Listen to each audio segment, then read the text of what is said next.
Ouais, il y a pas beaucoup. Tu je vas viens me de donner tes découvrir ça. tips podcast après. Vas-y, y a pas de problème. Donc les Dalton, quoi d'autre? Les Dalton, la construction de la Cosa Nostra, la mafia en Italie. Dingo. En ce moment, je regarde beaucoup de trucs comme ça. En fait, c'est intéressant de s'inspirer, d'imaginer Pour comment les des affaires, gens... effectivement, il y a quelques business plans à choper C'est dans vrai. la Cosa Nostra. Non, je rigole, le truc. L'extorsion, la disparition de corps. Je rentre à pied après, c'est ça. Tu sais, j'ai peur. On va y aller. T'es Non, prêt? mais à quel point ça peut gangréner une société entière. Ah bah de dingue. J'étais Enfin. en Sicile cet été. Rien que l'immobilier, enfin c'est un truc de Ouais. ouf, tu vois. Tu vois tellement de maisons qui ne sont pas terminées de construire par la mafia en fait qui leur a vendu un terrain. Et la et qui mozzarella sont- di bufala aussi. Terrible. Contaminée. On n'en parle pas assez. Non, mais c'est vrai qu'elle est contaminée par les déchets toxiques, comme elle mange l'herbe. Et l'herbe, elle vient de la nappe phréatique. La nappe phréatique est contaminée par tous les déchets toxiques. Moi j'étais partie dans la vanne en mode et Non, on ne non, parle non. pas assez de la mozzarella. C'est tu vrai. vois. La mozzarella di bufala, c'est la mozzarella de lait de bufflone. Ouais, c'est la meilleure. Ma che cosa fai? Si, oh, yes. Si. Little Italy, Mulberry Street, New York, tu connais. On y va? Allez. Allez, let's go. Je fais ma petite intro. Hop.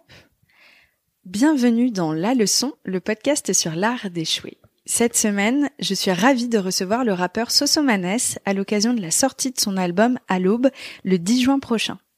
Que des feats de fous, Dinos, SCH, Vladimir Cauchemar, ça s'annonce très très fort.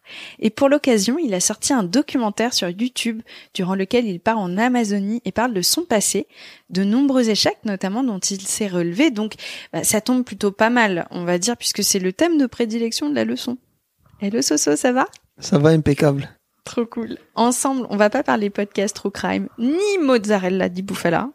Ça, on réserve ça pour la conclusion. Hein, Ni Cosa j'imagine. Nostra. Ni Cosa Nostra. On va parler de ton premier album qui a fait 1000 exemplaires, 1053. 1053 pour être précis. À quel point ça m'a choqué. Bah, tu m'étonnes. Et on va voir comment ça t'a donné presque encore plus fort la niaque d'y arriver. C'est ça? Exactement. Ça commence comment on raconte? Je sors mon premier album. Et c'est fou parce qu'à l'endroit où on est installé, il y avait l'ancien boss qui s'appelle Laurent Rossi, qui me signe. Et entre-temps, il est viré. Donc, La vache, ok. Donc, entre-temps, il est viré. Et il y a un nouveau boss, mais qui est maintenant encore chez RCA. Et Toi, tu rappelles depuis des années? je suis un rappeur qui commence la musique à l'âge de 9 ans, 10 ans, dans les guinguettes de Marseille.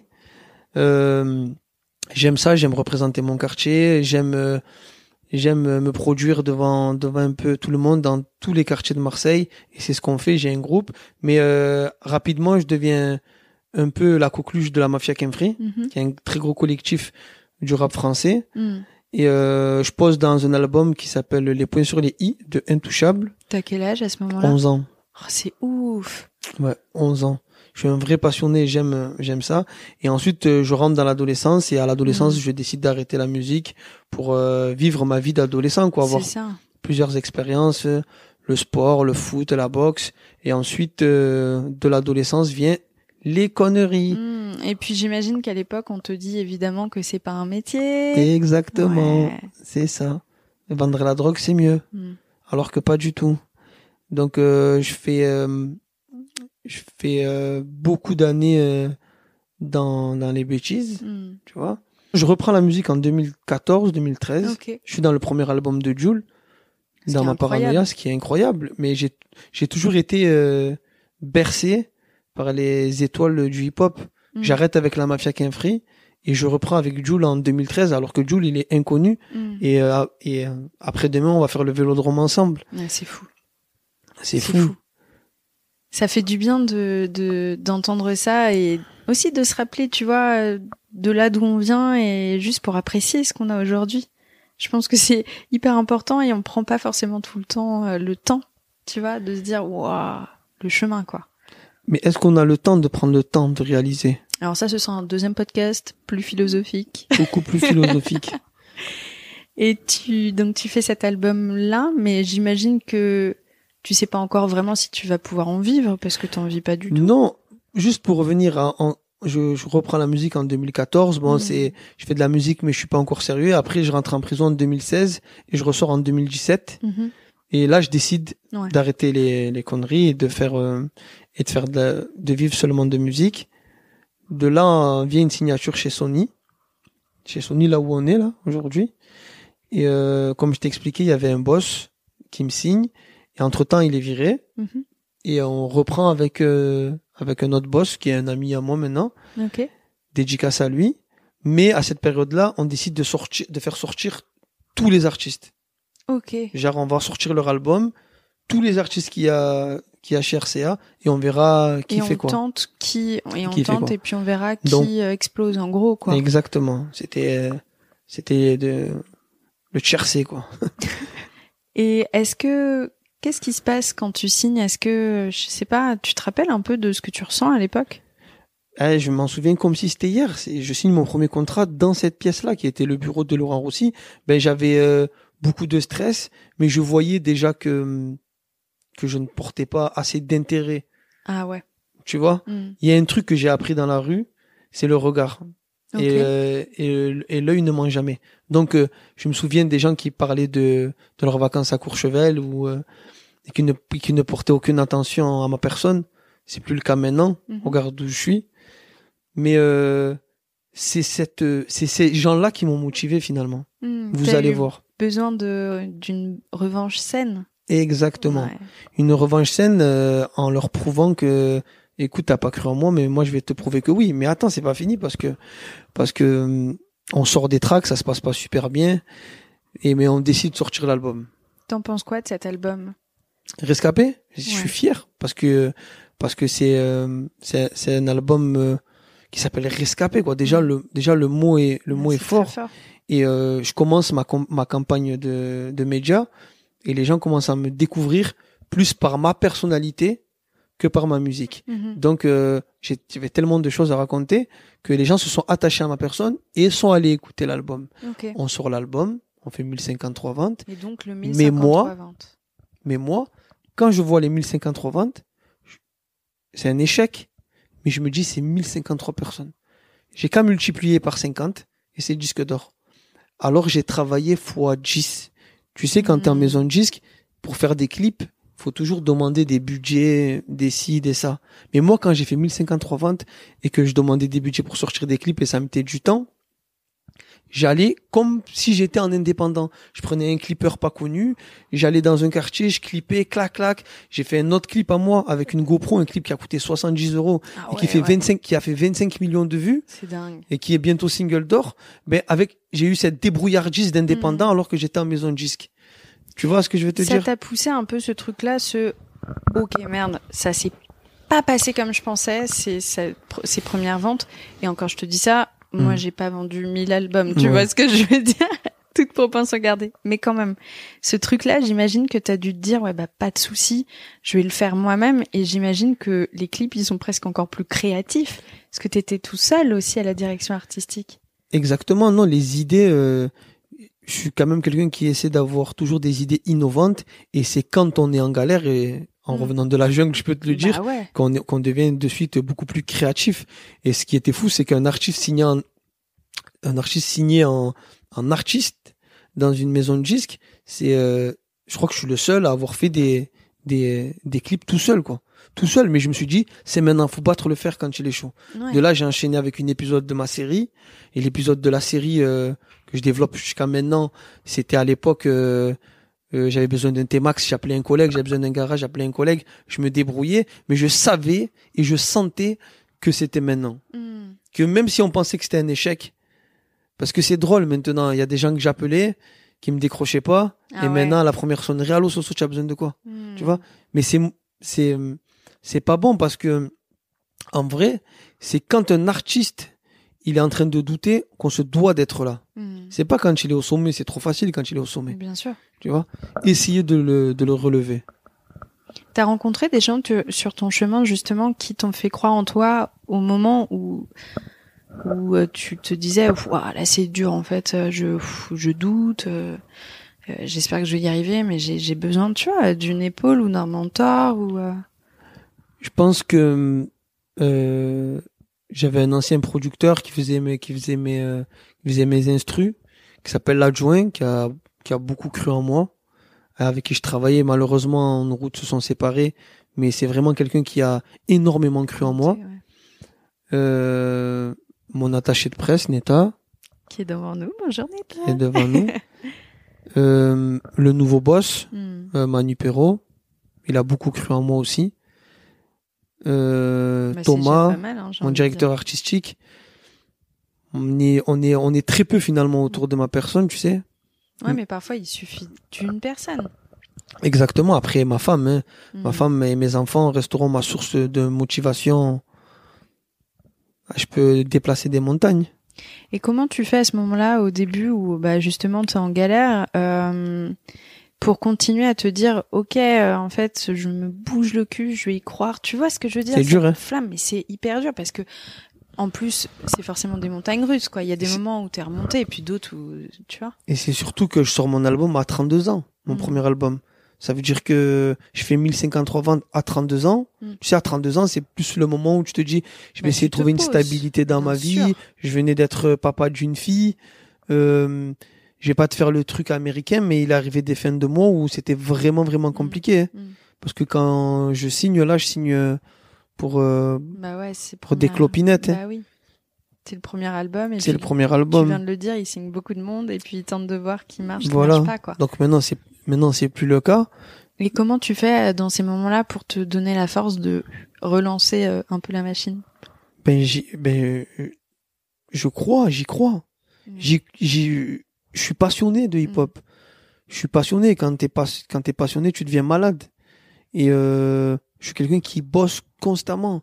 Et le travail, quand on te dit le travail paie, c'est réel. Le travail, ça paie et ça paiera toujours. J'ai travaillé 10 fois plus. Et après, moi, j'ai donné ma vie à la rue, quoi, au début. Et j'ai passé des 12 heures dans le bloc à vendre de la drogue. Donc, maintenant, j'ai juste transformé cette énergie de vendeur de drogue à un truc beaucoup plus positif. Et toute l'énergie que je donnais pour le blog, je l'ai donnée pour ma passion. Et c'est un truc de ouf parce que là, ça fait plus de 130 épisodes de La Leçon. Et j'ai eu beaucoup d'artistes. Et il y a un truc qui me marque, c'est vraiment la différence entre vous et d'autres. C'est que même si vous êtes le seul, vous croyez en vous. À un moment donné, vous dites, en fait, je me donne les moyens de croire en moi et en mon projet. Mais c'est d'une puissance, en fait. Enfin, tout commence par là, quoi.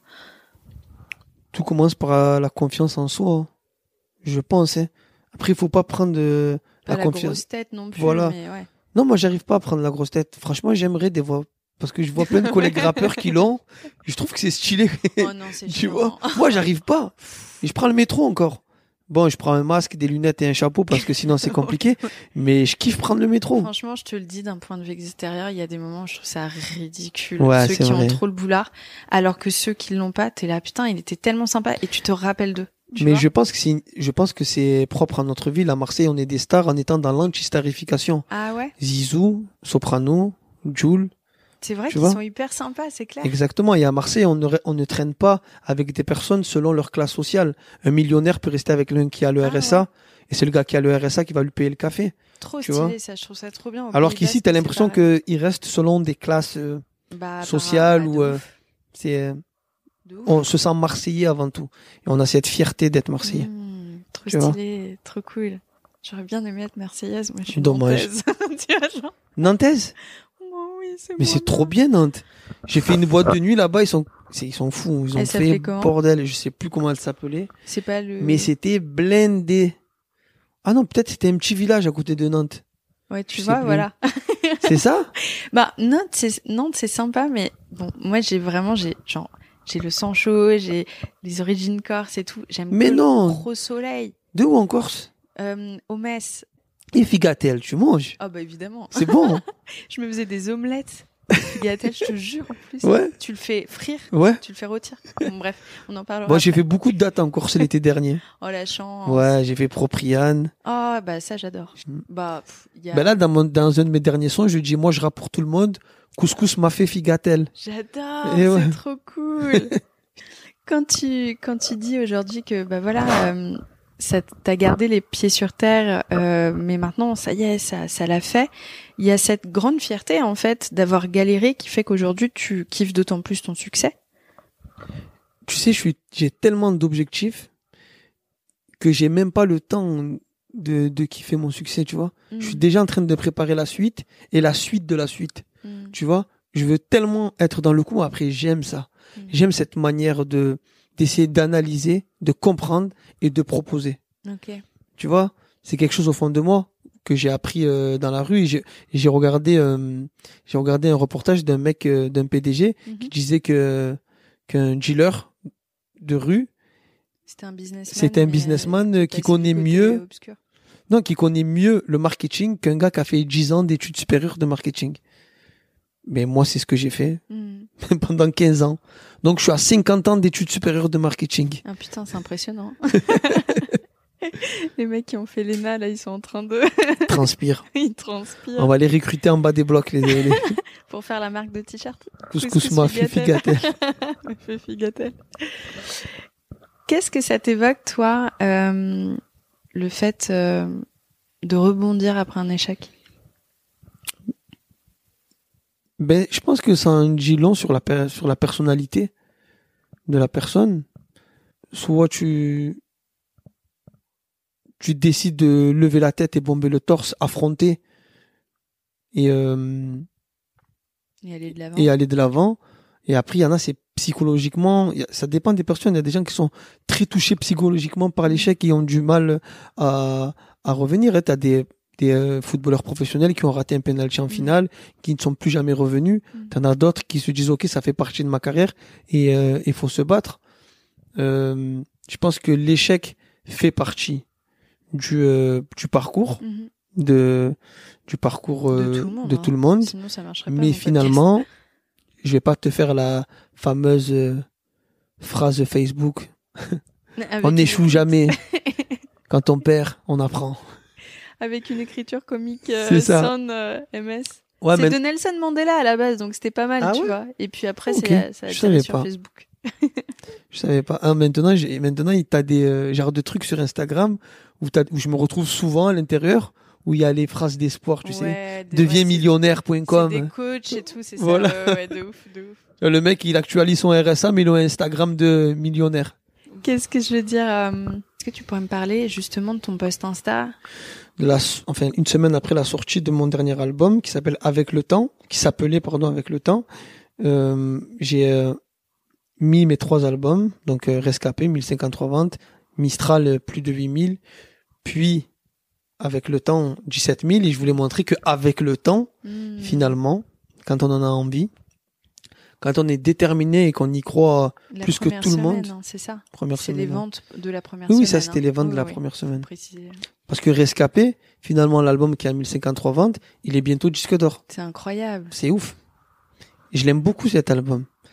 Donc avec le temps, on a su évoluer et c'est ce que je voulais montrer. Et j'ai marqué, voilà pourquoi j'ai appelé mon album Avec le temps. En espérant encore plus pour à l'aube. Moi, je touche du bois et on dit. Tu es sûr que c'est du bois, ça? Alors, c'est pas... Ouais. Là, il vient de toucher ma tête. Non, je rigole. C'est cruel. Connard, je me casse. Interview de merde. Et en plus de ça, il y a un truc que je trouve hyper intéressant, c'est que toi, tu dis tout ce qui s'est passé, tu vois, dans ton passé, en mode, bah voilà, j'ai déconné, j'ai fait ça, mais en fait, j'assume et ça fait partie non seulement de mon histoire, mais c'est aussi pour ça aujourd'hui que j'ai une putain de force d'y arriver et que j'ai la niaque, quoi. Enfin, ça se ressent vraiment comme ça.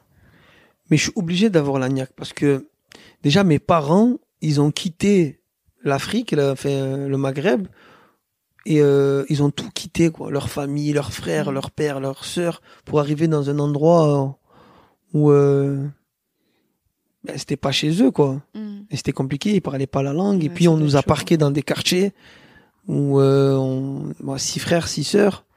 Donc, ne serait-ce que la force de caractère qu'ils ont. Mais ma mère, elle a jamais travaillé. Mon père, c'était un commerçant. On n'a jamais manqué de rien, tu vois. Ils se sont tués. Ils se sont tués pour qu'on manque de rien, même si c'était très dur. Et de me dire que eux, ils ont réussi à faire ça. Alors moi, qui suis né sur le territoire, mais je vais tout arracher. C'est obligé. C'est clair. Ben oui, se rendre compte de la chance qu'on a. Même si t'es dans un environnement très compliqué, très difficile, mais il faut essayer de garder les choses positives. Et travailler dessus à 100%. Et y croire, quoi. Après, je pense que il y a aussi une forme d'ADN, de code génétique.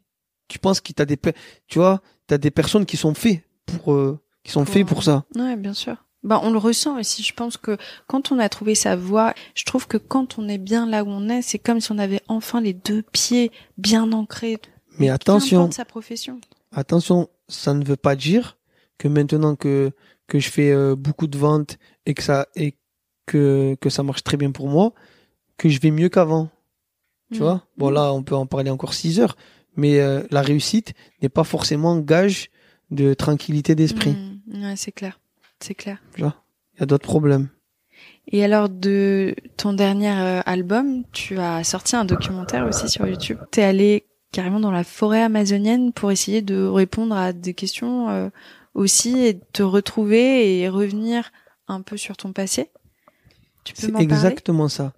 Essayer de revivre ce que j'ai vécu en l'espace de 10 jours. Créer une synthèse de ce que j'ai vécu sur mes 3 albums. Le doute, l'envie d'abandonner, ensuite se battre et arriver au sommet de la quête. Et c'est ce qui s'est passé. Parce qu'en plus, toi, tu faisais une ascension, c'est ça? L'ascension de Mamilipan, une montagne sacrée des Indiens. C'est fou quand même. Même moi, je réalise pas encore là de m'être dit que j'étais là-bas. Mais c'était bien de synthétiser ma vie en l'espace de 10 jours. Et cet album, il a été tellement difficile pour moi à écrire, et n'ayant pas les mots pour l'expliquer, alors je l'ai montré en images. Parce que des fois, un regard et un silence, ça veut tout dire. Randonner 7 heures de marche par jour, c'est quand même très éprouvant et très fatigant, mais c'est toujours cette sensation de fierté à chaque étape. T'es fier d'arriver. En fait, la jungle, c'est comme une carrière. Hein. Il faut galérer pour apprécier le moment, pour apprécier cette étape. Quand j'étais au sommet du Mamilipan, j'étais le plus heureux du monde. Je me sentais privilégié.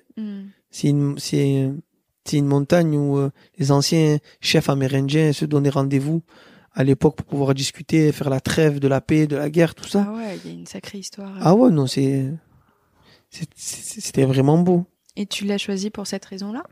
Non, c'est le chef du village, Waisu, un Amérindien, un Wayana, qui est chef du village de Taluen, qui nous a amenés là-bas. Ok, let's go. En pirogue, quoi. Les piranhas, les caïmans, les serpents, les scorpions. De la jungle de béton à la vraie jungle. Ouais, c'est ça. Ouais, c'est incroyable d'avoir réussi à synthétiser de cette manière-là. Bah écoutez, je vous invite, après avoir écouté ce podcast, évidemment, à aller voir ton documentaire qui est disponible sur YouTube. C'est ça, Zone Hostile. Qu'est-ce que tu dirais à quelqu'un qui vit une période difficile et qui a du mal à recroire en lui? De mettre de l'ordre dans sa vie, dans son entourage, d'essayer d'organiser les mois qui arrivent en ayant des objectifs. Quand on a des objectifs, on fait un plan et ensuite il faut suivre à la lettre ce plan pour arriver à la réussite. J'aime bien cet aspect presque pratique des choses en mode business plan de tes idées et de tes rêves, en fait, c'est ça? Il faut toujours se fixer de grandes et de grosses objectivités. Parce qu'au pire des cas, tu auras juste en dessous. Mais ça sera déjà très bien. Je vous ai coupé la fin de cet épisode parce qu'on commençait à partir en roue libre de vanne en vanne. Je vous avoue que cette semaine-là, j'avais bossé comme une dingue sur un tournage qui va bientôt sortir et que je vous partagerai sur mes réseaux sociaux. Bref, je suis vraiment désolée si je fais des vannes pas drôles qui tombent à côté dans cet épisode. C'est vraiment la fatigue qui parlait. En tout cas, moi j'ai adoré parler avec Sosomanes. J'espère vraiment que cet épisode vous a plu. Si vous voulez découvrir les coulisses de la leçon, n'hésitez pas à me follower sur Instagram, Paulette_Grisoni, sur Twitter, podcast LL en majuscule et sur Facebook, La Leçon Podcast. On se dit à très vite pour un nouvel épisode.